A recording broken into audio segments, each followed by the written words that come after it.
হয়েছে বাড়িতে। তো আমরা কিন্তু মেডিকেলে চলে এসেছিলাম দেখো। আর মেডিকেলে এসে কিন্তু আগে ওষুধটা খেয়ে নিচ্ছ,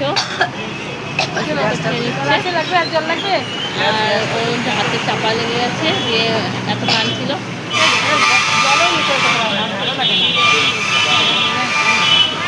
দেখো নিয়ে নিয়েছি।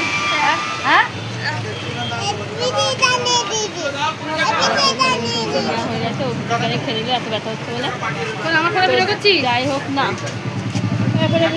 আর এখানে দেখতেই পাচ্ছ পুরো রাস্তাটা জাম হয়ে গেছে।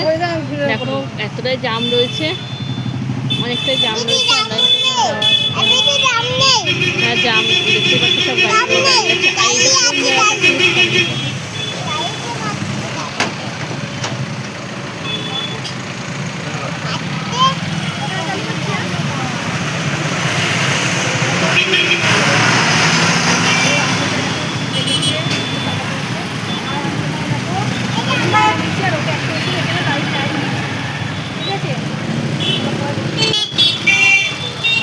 দেখো তোমরা সবাই কমেন্ট করো।